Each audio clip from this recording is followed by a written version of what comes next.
Oferecimento Interblu, Rua 7 de Setembro, 1535. Fone 3231-2700. A série reportagem Nutrição em Evidência hoje veio aqui para o nosso estúdio.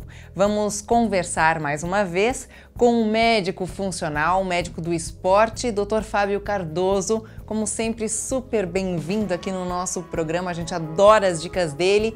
E hoje vamos falar de alimentação nas várias fases da vida, isso desde pequenininho até lá, bem no finalzinho da vida. Doutor, obrigada pela participação aqui no nosso programa, como sempre. Vamos falar então daquela criança que acabou de nascer. A mamãe tem aquela dúvida, dá peito, dá de mamar, até que idade? Como é que é essa alimentação? Conceito bem prático. Criança até os 4 a 6 meses de idade, principalmente até os 4 meses, é exclusivo o amamentamento, aleitamento materno. É a melhor opção que nós temos para ela. O leite ele é perfeito, adequado ao humano, ele vai trazer proteção imunológica e não só durante o ato de amamentar, mas para o resto da vida. Nós temos várias evidências científicas de que quem amamentou adequadamente durante esse período, principalmente de forma exclusiva, quando possível, vida moderna é complicado, mas quando possível, mudou a parte imunológica, mudou a qualidade da vida dela para o resto da vida.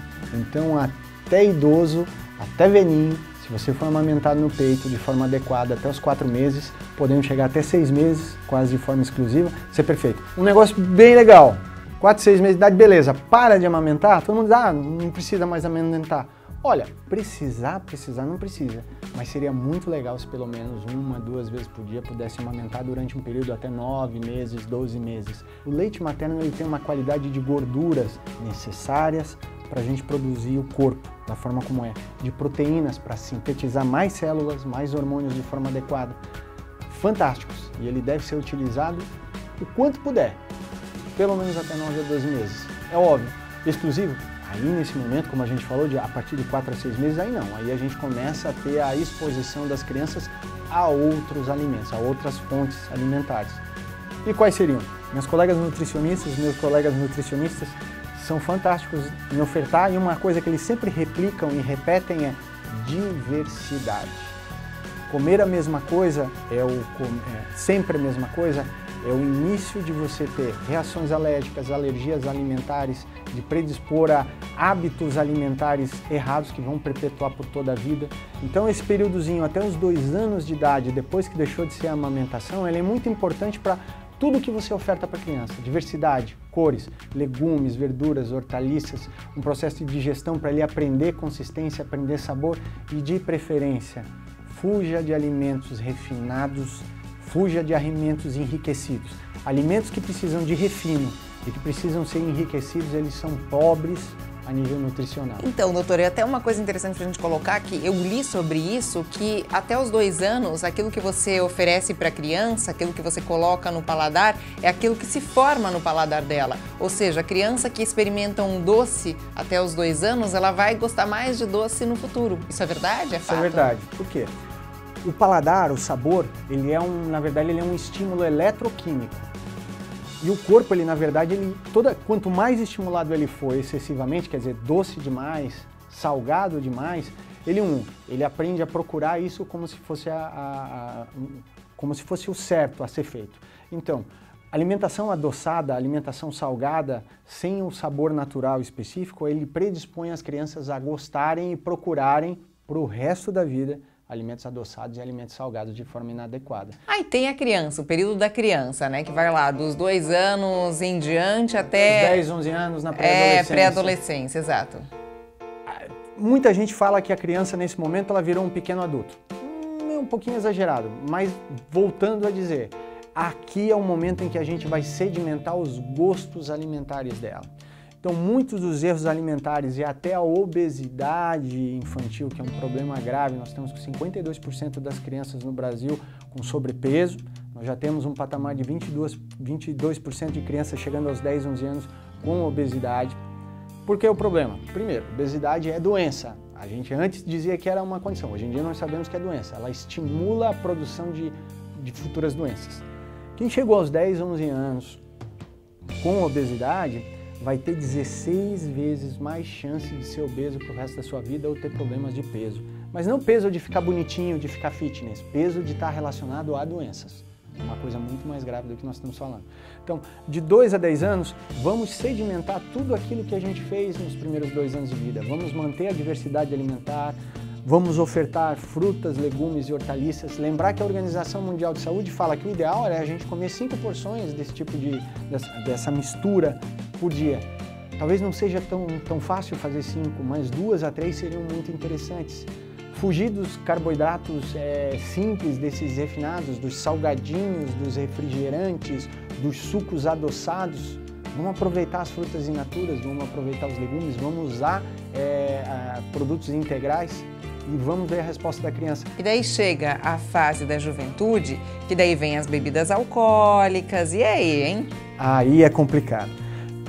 Em termos nutricionais, os pré-adolescentes e os adolescentes, eles estão num momento de explosão de muitas coisas, de hormonais, tem os problemas psicológicos de adequação, de querer ser igual, de querer ser aceito, e o álcool passa por isso também, mas isso é uma conversa para outra condição. Mas e para a alimentação?